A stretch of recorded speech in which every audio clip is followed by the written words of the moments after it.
Assalamualaikum warahmatullahi wabarakatuh. Selamat datang kembali di channel kami Simbar Mayuro. Halo semuanya, semoga kabar Anda baik-baik saja. Terima kasih Anda sudah mampir di channel kami, serta memberikan support dan juga kesetiaan Anda untuk mendukung channel ini. Kami akan mengungkap sejarah dan menggali cerita tentang sejarah Banten, yaitu kisah kesaktian seorang pangeran putra dari Kesultanan Banten pertama, yaitu bernama Pangeran Aryadillah. Putra Maulana Hasanuddin sudah tidak asing didengar oleh warga Provinsi Banten. Putra pendiri Kesultanan Banten itu memiliki ilmu yang sakti mandraguna. Ia mampu mengusir makhluk halus hingga merontokkan daun beringin dengan sekali tiupan. Konon, Sultan Maulana Hasanuddin, Sultan Banten pertama, memiliki istri dari golongan bangsa Jin. Dari perkawinannya ia melahirkan seorang putra bernama Pangeran Aryadillah. Pangeran Aryadillah inilah yang merupakan anak dari Sultan Maulana Hasanuddin Banten. Berawal dari sebuah kisah di suatu hari di Keraton Surosowan kedatangan seorang pemuda yang bernama Pangeran Aryadillah. Sang penjaga istana tidak mengenalnya melihat pemuda itu lalu ia mengusirnya. Akan tetapi pemuda itu selalu berada di gerbang Keraton Surosowan tidak mau pergi. Panglima Perang Kerajaan Banten turun tangan untuk menghampiri pemuda itu. Namun sang panglima yang terkenal cakap dalam bertutur kata dan sakti mandraguna itu pun tidak mampu menghadapi pemuda itu. Panglima perang itu langsung melaporkan kepada Sultan Maulana Hasanuddin bahwa ada pemuda yang sakti mengamuk di luar keraton. Ia menceritakan ciri-ciri pemuda tersebut kepada Sultan. Dia berkulit hitam jelek dan gondrong, bajunya dekil serta compang-camping layaknya seperti gembel. Melihat hal itu, Sultan Maulana Hasanuddin pun memerintahkan pemuda itu dipersilahkan untuk masuk ke dalam Keraton Surosowan. Setelah pemuda itu masuk, Sultan Maulana Hasanuddin dan pemuda itu langsung berpelukan dan dijelaskan bahwa pemuda itu adalah putranya sendiri yang bernama Pangeran Aryadillah. Semua yang melihatnya terheran-heran. Setelah itu Pangeran Aryadillah diangkat menjadi pangeran sekaligus menjadi wakil panglima perang. Di versi lain dikisahkan Aryadillah mengetahui ia adalah anak dari seorang raja di Banten, akan tetapi ia sendiri tidak tahu siapa ayahnya itu.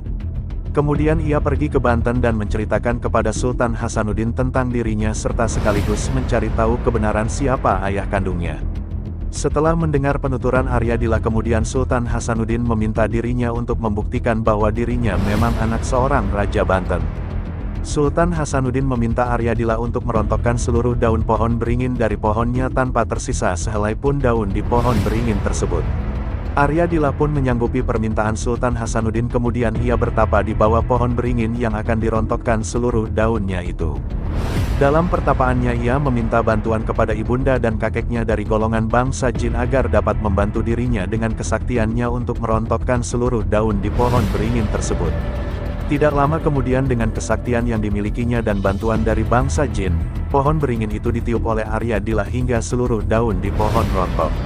Tanpa ada yang tersisa sehelai pun atau tertinggal di pohonnya walaupun hanya selembar. Setelah berhasil melaksanakan tantangan dari Sultan Maulana Hasanuddin, akhirnya Aryadillah diakui sebagai anak oleh Sultan Maulana Hasanuddin dan namanya menjadi Pangeran Aryadillah. Tutur juru kunci makam Pangeran Aryadillah di Banten Lama.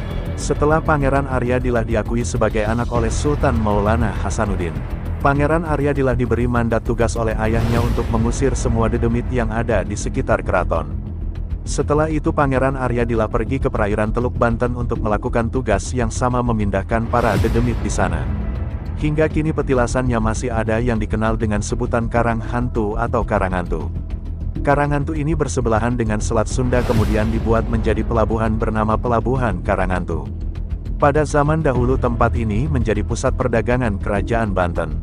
Pangeran Aryadillah pun berjasa dalam menaklukkan Prabu Pucuk Umun di Banten Girang dan bersama-sama dengan Sultan Maulana Yusuf berhasil menghancurkan pusat kekuasaan Kerajaan Sunda di Pakuan Pajajaran.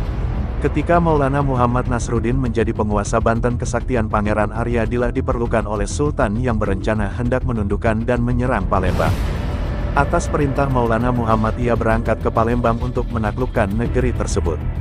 Akan tetapi di sanalah pasukan Banten yang dipimpin oleh Panglima Perang Pangeran Aryadillah mengalami kekalahan hingga dirinya gugur.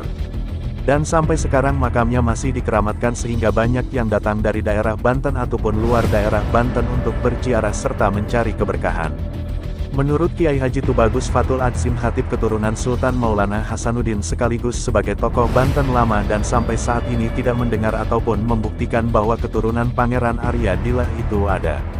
Itulah sejarah dan kisah kesaktian Pangeran Arya Dilah yang merupakan anak dari Sultan Maulana Hasanuddin yang berhasil mengalahkan Prabu Pucuk Umun. Kisah sejarah dan penuh misteri ini dan juga awal berkembangnya Islam menyebar luas sampai ke Nusantara. Semoga perjalanan kisah ini bermanfaat untuk Anda. Terima kasih Anda selalu setia menyimak cerita ini sampai selesai. Akhir kalam, assalamualaikum warahmatullahi wabarakatuh.